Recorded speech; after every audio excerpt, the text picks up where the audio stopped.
और चर्चा हम यहाँ पर कर रहे हैं आज के सूर्य ग्रहण की। हमारे साथ तमाम खास मेहमान मौजूद है। परिचय करा देती हूँ। अमिताभ पांडे जी हमारे साथ वैज्ञानिक मौजूद है। गौर रजा साहब लगातार हमारे साथ बने हुए हैं।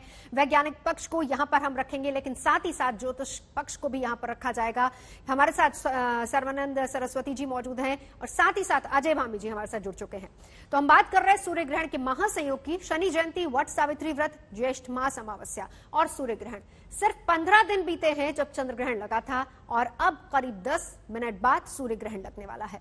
न सिर्फ खगोलविदों में बल्कि ज्योतिषाचार्यों और धर्माचार्यों में भी इसको लेकर काफी दिलचस्पी है। हमारे साथ दोनों ही पक्ष हैं, दोनों जानकार हमारे साथ बैठे हैं। चर्चा को हम आगे बढ़ाएं उससे पहले ये रिपोर्ट देखिए।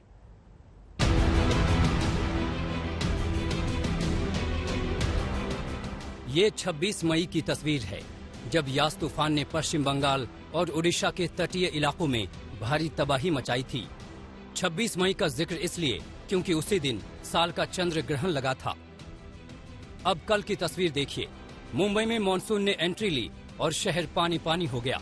अगले 3 दिन तक मुंबई में बारिश का अनुमान है। आज भी बारिश का ऑरेंज अलर्ट है और इत्तेफाक देखिए, आज सूर्य ग्रहण है। चंद्र ग्रहण के महज 15 दिन बाद ही सूर्य ग्रहण लग रहा है। शास्त्रों के अनुसार जब 2 ग्रहण बहुत जल्दी आते हैं तो इसका देश दुनिया पर बहुत गहरा प्रभाव होता है। इसके मुताबिक प्राकृतिक आपदाएं आ सकती हैं, बाढ़, समुद्री तूफान, भूकंप आ सकते हैं। हालांकि ज्योतिषाचार्यों के मुताबिक राहत की बात यह है कि चूंकि भारत में यह ग्रहण सिर्फ 1-2 जगहों पर दिखेगा, इसलिए इसका बुरा असर नहीं पड़ेगा। जिस राष्ट्र में ये सूर्य ग्रहण तपित होकर के दिखाई देता है, उस राष्ट्र में उस ग्रहों की पीड़ाओं को, उस ग्रह जन्य बाधाओं को झेलना पड़ता है। लेकिन सौभाग्य से हमारे भारतवर्ष में ये ग्रहण नहीं दिखाई देगा, इसलिए भारतवर्ष में रहने वाले किसी भी प्राणी पर इसका कोई असर भी नहीं पड़ेगा। ज्योतिष के जानकारों का मानना है कि जब 2 ग्रहण पास होते हैं, उसका प्रभाव इंसानों पर भी होता है। सबसे ज्यादा इसका असर मन पर होता है। चंद्रमा मन का कारक माना जाता है और सूर्य आत्मा का कारक है। इसलिए ग्रहण के दौरान चंद्रमा या सूर्य के पीड़ित होने पर उसका असर लोगों पर जरूर पड़ता है। ग्रहण के प्रभाव से व्यक्ति का मन कमजोर हो सकता है, आत्मविश्वास में कमी आ सकती है, फैसले गलत हो सकते हैं, समाज में असंतुष्टि का भाव बढ़ता है।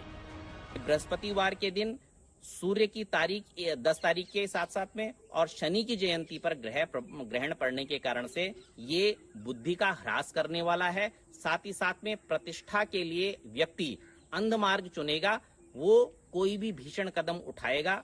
इसके कारण से युद्ध इत्यादि की छोटी मोटी शंकाएं, ये चीजें आपकी बढ़ती हैं।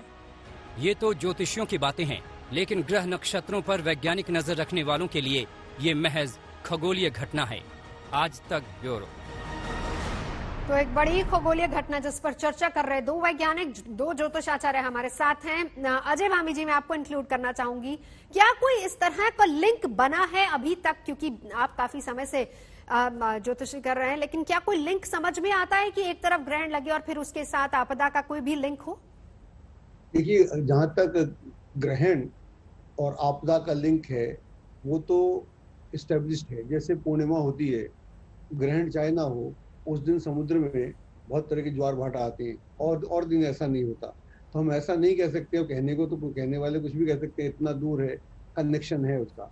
तो नेचर के ऊपर, प्रकृति के ऊपर तो पूरा असर होता है। लेकिन चूंकि ये ग्रहण भारत में नहीं दिखेगा तो किसी व्यक्ति विशेष का कोई असर नहीं होगा, ना अच्छा ना बुरा। इसलिए किसी व्यक्ति को तो कुछ करने की जरूरत नहीं। कोई भी आपकी राशि हो, तो किसी राशि से कोई संबंध नहीं है। हाँ, जहाँ तक प्राकृतिक घटनाओं का संबंध है तो वहां पर हर आकाश में होने वाली हलचल का आपकी नेचर के ऊपर, आपकी प्रकृति के ऊपर असर होता है।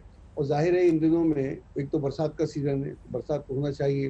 लेकिन अगर मान लीजिए ग्रहण ये यहाँ नहीं भी दिख रहा, तो भी जिन कंट्रीज में दिख रहा है, समुद्र तो यहाँ कम है और देशों में ज्यादा है।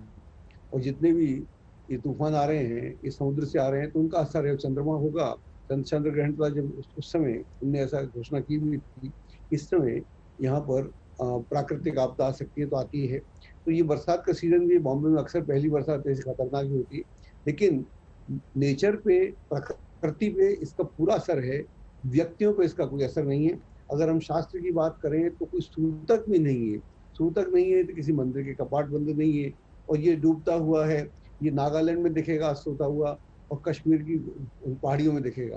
तो कहीं दिख नहीं रहा, जब हमारा शास्त्र है डायरेक्ट साइंस है, परफेक्ट मतलब प्रत्यक्ष साइंस है, डायरेक्ट साइंस है, हमें जो दिखता है उसकी हम बात करते हैं, दिख ही नहीं रहा तो इसका असर प्रकृति अलग है। प्रकृति को तो सब मालूम रहता है ना कौन से ग्रह कब जा रहे हैं क्या नहीं जा रहे, लेकिन व्यक्तियों पर असर नहीं है। तो मैं व्यक्तियों को बोलना चाहता हूँ किसी भी राशि वाले को कोई विशेष कार्य आज के दिन नहीं करना चाहिए जो ग्रहण से संबंध रखता है।